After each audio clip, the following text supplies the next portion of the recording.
नमस्कार दोस्तों, स्वागत है अपने यूट्यूब चैनल पर। दोस्तों उम्मीद आप स्वस्थ होंगे, मस्त होंगे और अपने पढ़ाई में व्यस्त होंगे। दोस्तों आज फिर डेली करंट अफेयर्स में आपका स्वागत है। और हम लोग डेली करंट अफेयर्स देख रहे हैं, जिसमें एक दिन पहले का करंट अफेयर्स रिवीजन करेंगे और फिर आज का इंपॉर्टेंट करंट अफेयर्स देखेंगे। जैसा कि आप लोग को पता है, हम लोग इसी तरह का सेशन शुरू किए हुए हैं। चलिए हम लोग पहले रिविज़न करते हैं। पहला कहता है कि भारतीय पुरातत्व सर्वेक्षण ASI ने खनन के लिए कितने नई साइटों के लिस्ट को मंजूरी दी है। कितने साइटों को मंजूरी दी है? 31 को। कितने? 31 साइटों को मंजूरी दी है। दूसरा कहता है हाल ही में UIDAI द्वारा जारी नए AI चैटबॉट का नाम क्या रखा गया है? तो इसका नाम जो रखा है आधार मित्र। क्या है? आधार मित्र इसका नाम रखा है, ध्यान में रखिएगा, आधार मित्र। आगे कहता है टीम इंडिया के मुख्य चयनकर्ता के पद से किसने इस्तीफा दिया है? कहता है कि टीम इंडिया के मुख्य चयनकर्ता जो थे उन्होंने अपने पद से इस्तीफा दिया है। तो ये चेतन शर्मा ने, किसने? चेतन शर्मा ने दिया है। चलिए आगे है। आगे कहता है कि भारत के कौन से खिलाड़ी ऑस्ट्रेलिया के खिलाफ टेस्ट में अपने 100 विकेट पूरे कर लिए हैं? कहता है कि वो कौन से भारतीय खिलाड़ी है जो ऑस्ट्रेलिया के खिलाफ टेस्ट मैच में अपने 100 विकेट पूरे किए हैं? तो ये रविचंद्र अश्विन है। कौन? रविचंद्र अश्विन है। आगे कहता है किस भारतीय अमेरिकी को यूट्यूब के नए CEO के रूप में चुना गया है? तो ये नील मोहन को। किसे? नील मोहन को चुना गया है यूट्यूब के CEO के रूप में, ध्यान रखिएगा, नील मोहन। आगे कहता है किसे भारतीय थल सेना के अगले उप प्रमुख, क्या है? उप प्रमुख के रूप में नियुक्त किया गया है? तो ये जो नियुक्त किया गया लेफ्टिनेंट जनरल MB सुचिंद्रन के, lieutenant general MB Suchindra Kumar को नियुक्त किया गया, ये ध्यान में रखिएगा। आगे कहता है भारत के किस खिलाड़ी ने टेस्ट क्रिकेट में सबसे तेज 250 विकेट और 2500 रन पूरे कर लिए हैं? तो ये रविंद्र जडेजा ने पूरा किया। किसने? रविंद्र जडेजा ने पूरा किया है। तो दोस्तों ये जो है, इससे पहले तो हम लोग देखे ही थे। उम्मीद है ये इंपॉर्टेंट क्वेश्चन रिवीजन करके आपको अच्छा लगा होगा और ध्यान में आ गया होगा। तो चलिए आज का इंपॉर्टेंट करंट अफेयर्स जो भी है उसे हम लोग शुरू करते हैं। आज का पहला कहता है क्वेश्चन कि उत्तर भारत का पहला न्यूक्लियर पावर प्लांट किस राज्य में स्थापित किया जा रहा है? कहता है उत्तर भारत का पहला, ध्यान रखिएगा, पहला nuclear power station, power plant है। क्या है? उत्तर भारत का पहला पावर प्लांट किस राज्य में स्थापित किया जा रहा है? तो ये आपको स्थापित किया जा रहा है, आइए देखते हैं। तो ये आपको हरियाणा में इसका आयोजन स्थापित किया गया है। हरियाणा में C नंबर से आंसर हो जाएगा, हरियाणा में। तो आइए हम लोग इस पावर प्लांट के बारे में कुछ इंपॉर्टेंट फैक्ट देखते हैं। कहता है कि उत्तर भारत का पहला न्यूक्लियर पावर प्लांट हरियाणा के गोरखपुर शहर में तैयार किया जा रहा है। परमाणु ऊर्जा विभाग के अनुसार गोरखपुर हरियाणा अणुविद्युत प्रोजेक्ट के तहत 700 मेगावाट क्षमता की दो यूनिट्स हैं। इस न्यूक्लियर पावर प्लांट प्रोजेक्ट के लिए जो है कुल 20,594 क्या है? कुल 20,594 करोड़ रुपये आवंटित किए गए हैं, जिनमें से 4,906 करोड़ अब तक खर्च किए जा चुके हैं। केंद्रीय विज्ञान और प्रौद्योगिकी राज्य मंत्री जितेंद्र सिंह ने बताया कि केंद्र की मोदी सरकार ने ऐसे 10 न्यूक्लियर रिएक्टर की स्थापित करने के लिए व्यापक स्वीकृति दे दी है। ध्यान रखिएगा इसे। तो यहाँ C नंबर सही आंसर होगा हरियाणा। चलिए दूसरा क्वेश्चन देखते हैं। कहता है कि यूनिसेफ इंडिया किसे, कहता है यूनिसेफ इंडिया, क्या है? यूनिसेफ इंडिया किसे अपना नेशनल एम्बेसडर नियुक्त किया? कहता है यूनिसेफ इंडिया जो है, इन्होंने किसे अपना नेशनल एम्बेसडर नियुक्त किया है? तो ये नियुक्त किया है आयुष्मान खुराना को। किसे? आयुष्मान खुराना को नियुक्त किया है। तो यहाँ D नंबर से आंसर हो जाएगा आयुष्मान खुराना। तो चलिए हम लोग देखते हैं 2 नंबर का कुछ एक्सप्लेनेशन देख लेते हैं। कहता है यूनिसेफ इंडिया ने अभिनेता आयुष्मान खुराना को अपना नेशनल ब्रांड एम्बेसडर नियुक्त किया है। इस पर खुराना ने कहा यूनिसेफ इंडिया के साथ एक नेशनल एम्बेसडर के तौर पर बाल अधिकारों की वकालत को आगे बढ़ाना मेरे लिए एक सम्मान की बात है। इससे पूर्व 38 वर्षीय आयुष्मान खुराना 2020 में यूनिसेफ के बाल अधिकार अभियान के सेलिब्रिटी एडवोकेट थे। यूनिसेफ यूएन की एक एजेंसी है जो दुनिया भर में बाल अधिकारों की रक्षा के लिए प्रोत्साहित करने का कार्य करता है। इसकी स्थापना 1846 में 1946 में इसकी स्थापना की गई। कब इसकी स्थापना 1946 में की गई है, ध्यान रखिएगा। आयुष्मान खुराना इसके एम्बेसडर बने, नेशनल ब्रांड एम्बेसडर बने हैं, ध्यान रखिएगा। डी नंबर से आंसर हो जाएगा। चलिए आगे बढ़ते हैं हम लोग 3 नंबर में देखते हैं। 3 नंबर में कहता है badminton Asia mixed team championship का कांस्य पदक किस देश ने जीता। कहता है badminton Asia mixed team championship जो है इसका कांस्य पदक किस टीम ने जीता है। तो यह जीता है अपना देश भारत ने। किसने? भारत ने जीता है। ए नंबर से आंसर हो जाएगा भारत। चलिए यहाँ ए नंबर से आंसर हो जाएगा भारत।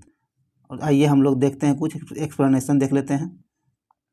कहता भारत ने इतिहास रचते हुए badminton Asia mixed team championship में पहली बार कांस्य पदक, ऐसा पहला बार हुआ जो इंडिया ने जीता है कोई पदक। तो यहाँ कांस्य पदक जीता है, पहला कांस्य पदक जीता है। भारत को सेमीफाइनल मुकाबले में चीन से 2-3 से हार का सामना करना पड़ा। बैडमिंटन स्टार पीवी सिंधु और एच.एस. प्रणॉय को अपने अपने मैच में हार का सामना करना पड़ा। भारत इससे पहले क्वार्टर फाइनल में हांगकांग को 3-2 से हराकर सेमीफाइनल में जगह बनाई थी। और 2023 badminton Asia mixed team championship का आयोजन दुबई में किया गया। कहाँ? दुबई में इसका आयोजन किया गया। ये ध्यान में रखिएगा, काफ़ी ज़्यादा इम्पोर्टेंट है। दुबई में इसका आयोजन किया गया है, तो इतना ध्यान में रखिएगा आप। चलिए आगे बढ़ते हैं। आगे कहता है कि भारत उज्बेकिस्तान द्विवार्षिक सैन्य अभ्यास। कहता है भारत उज्बेकिस्तान द्विवार्षिक सैन्य प्रशिक्षण अभ्यास जिसका नाम है डस्टलिक। क्या है? डस्टलिक 2023 का आयोजन किस राज्य में किया जाएगा। कहता है भारत और उज्बेकिस्तान के बीच द्विवार्षिक सैन्य प्रशिक्षण अभ्यास जो होता है जिसका नाम डस्टलिक है, 2023 में इसका आयोजन किस राज्य में किया गया है। तो यह किया गया आपको उत्तराखंड में इसका आयोजन किया गया है। ए नंबर से आंसर हो जाएगा उत्तराखंड। ध्यान रखिएगा उत्तराखंड। आइए इस सैन्य अभ्यास से रिलेटेड कुछ महत्वपूर्ण जानकारी हम लोग देखते हैं। कहता है कि भारतीय सैन्य और उज्बेकिस्तान की सेनाओं के बीच द्विवार्षिक प्रशिक्षण अभ्यास जिसका नाम डस्टलिक है, डस्टलिक 2023 के ये चौथा संस्करण था। ये भी ध्यान रखिएगा, कौन सा संस्करण था? चौथा संस्करण था। ये चौथे संस्करण का आयोजन 21 फरवरी से लेकर 5 मार्च 2023 तक यह चलेगा, जो पिथौरागढ़, उत्तराखंड के पिथौरागढ़ में आयोजित किया जाएगा। कहाँ किया जाएगा ये, और कब से? 21 फरवरी 5 मार्च 2023 तक ये जारी रहेगा, जो उत्तराखंड के पिथौरागढ़ में आयोजित किया जाएगा। इस एक्सरसाइज में भारतीय दल का नेतृत्व 14वीं बटालियन गढ़वाल राइफल्स द्वारा किया जाएगा, जो पश्चिमी कमान का हिस्सा है। साथ ही इतना ध्यान रखिएगा, 14वीं बटालियन का गढ़वाल जो राइफल्स है इसके द्वारा इसके द्वारा हिस्सा लिया गया है। आइए आगे देखते हैं। कहता है कि उज्बेकिस्तान सेना का प्रतिनिधित्व उज्बेकिस्तान सेना के उत्तरी पश्चिमी सैन्य जिले के सैनिकों द्वारा किया जाएगा। इसका पहली बार आयोजन जो हुआ था ये नवंबर 2019 में उज्बेकिस्तान में ही इसका आयोजन किया गया था। यह भी ध्यान में रखिएगा, पहला संस्करण 2019 में उज्बेकिस्तान में इसका आयोजन किया गया था डस्टलिक का, और अब की बार उत्तराखंड में किया गया, ध्यान रखिएगा। चलिए आगे बढ़ते हैं। आगे कहता है कि इंटरनेशनल क्रिकेट में सबसे तेज 25,000 रन बनाने वाले दुनिया के पहले बल्लेबाज कौन बने। कहता है कि इंटरनेशनल क्रिकेट में सबसे तेज 25,000 रन बनाने वाले दुनिया के पहले खिलाड़ी कौन बने हैं बल्लेबाज। तो ये बने हैं आपको विराट कोहली। बी नंबर से आंसर हो जाएगा विराट कोहली। तो आइए हम लोग एक्स्ट्रा फैक्ट देखते हैं विराट कोहली के बारे में। कहता है विराट कोहली जो है ऑस्ट्रेलिया के खिलाफ दूसरे टेस्ट मैच के सभी प्रारूपों में 25,000 रन बनाने वाले दुनिया के छठे और सबसे तेज बल्लेबाज बन गए हैं। इसके साथ ही किंग कोहली जो है मास्टर ब्लास्टर सचिन तेंदुलकर सचिन तेंदुलकर के सबसे तेज 25,000 रन अंतर्राष्ट्रीय रन बनाने के रिकॉर्ड को भी तोड़ दिया है। कोहली ने यह बड़ी उपलब्धि 549 इंटरनेशनल पारियों में हासिल की है। उनके अलावा इस लिस्ट में अब विराट कोहली के जो है विराट कोहली के बाद अब तक मात्र तीसरे और चौथे नंबर पर क्रमशः तीसरे स्थान पर रिकी पॉन्टिंग जो कि 588 पारियों में और चौथे नंबर पर जैक्स कैलिस हैं जो कि 594 पारियों में यह उपलब्धि हासिल की है।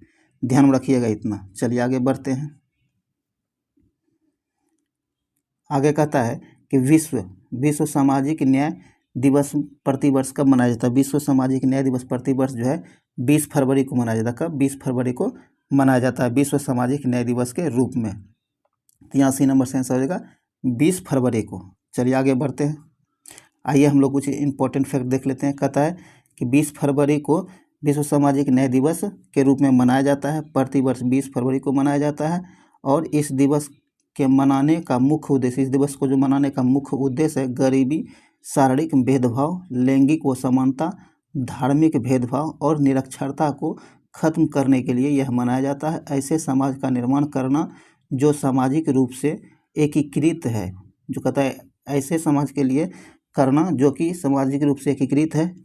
इस दिवस के 2023 का आयोजन जो हुआ है, इसका थीम सामाजिक न्याय के लिए बाधाओं पर काबू पाना और अवसरों को उजागर करना इसका थीम है। ध्यान रखिएगा, ये थीम आप ध्यान रखिएगा, एग्जाम में पूछ लिया जाता है। इसका थीम है सामाजिक न्याय के लिए बाधाओं पर काबू पाना और अवसरों को उजागर करना इसका मुख्य थीम है। अंतर्राष्ट्रीय श्रम संगठन ने 10 जून 2008 को ILO घोषणा के तहत इसकी शुरुआत की थी। कब? 2008 में इसकी शुरुआत की थी, ये ध्यान में रखिएगा। चलिए आगे बढ़ते हैं। आगे कहता है कि सागर परिक्रमा क्या है। सागर परिक्रमा के तीसरे फेज का अनावरण केंद्रीय मंत्री ने किया है। कहता है सागर परिक्रमा जो है इसके तीसरे फेज का अनावरण किस केंद्रीय मंत्री ने किया है। तो आइए देखते हैं। तो ये केंद्रीय मंत्री आप जो किया है, ये किया आपको पुरुषोत्तम, किसने?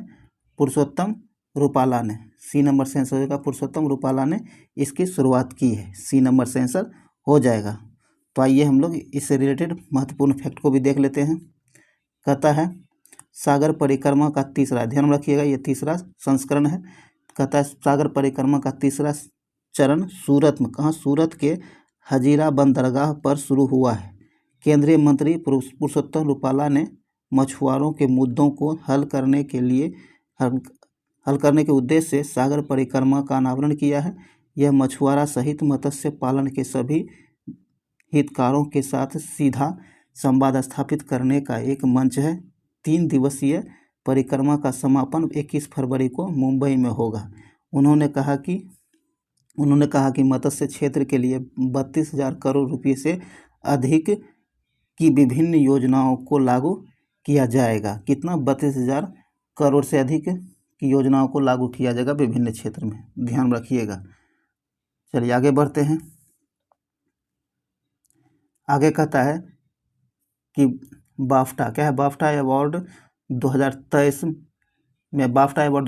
में जो है German film all quiets on the western front, ये जो फिल्म है, कहता है कि बाफ्टा अवार्ड 2023 में जर्मन फिल्म है जिसका नाम है all quite on the western front ने, इस फिल्म ने कुल कितने अवार्ड जीते हैं। तो ये फिल्म जो है कुल, आइए देखते हैं, कुल 7 अवार्ड, कितने? कुल 7 अवार्ड जीते हैं। सी नंबर यहाँ से आंसर हो जाएगा, 7 अवार्ड कुल जीते हैं। ध्यान में रखिएगा। आइए देखते हैं। तो देखिए ये 7 अवार्ड जीता है और ये आपको ये 76वें क्रम का बाफ्टा अवार्ड है। कौन? 76वें क्रम का है। सबसे अधिक अवार्ड जो जीता है, बेस्ट फिल्म का अवार्ड भी जीता है इन्होंने। और कौन जीता है? तो all quite on the western front ने जीता है और ये टोटल 7 अवार्ड भी जीता है। और दूसरे नंबर पर ये आपको द वंशिस ऑफ इनिसरीन जो कि 4 अवार्ड जीता है। तो ध्यान में रखिएगा। इसका आप स्क्रीनशॉट ले लीजिए। पूरा लिस्ट दिया गया है, स्क्रीनशॉट ले लीजिए ताकि इसका फ़ायदा आपको मिल सके, और इस पर स्पेशल वीडियो बना दिया गया है। तो दोस्तों उम्मीद है आप इसका स्क्रीनशॉट ले लिए होंगे और ये आपके लिए यूजफुल रहा होगा, तो आप इसे ज़रूर देख लीजिए। और अभी तक आप हमारे चैनल को सब्सक्राइब नहीं किया तो सब्सक्राइब करके घंटे वाले जेता आने वाली वीडियो का नोटिफिकेशन आपको आसानी से मिल सके। तो चलिए हम लोग ज़्यादा टाइम नहीं लगाते हैं, इस वीडियो को यहीं समाप्त करते हैं। मिलते हैं अगले वीडियो में, तब तक के लिए जय हिंद।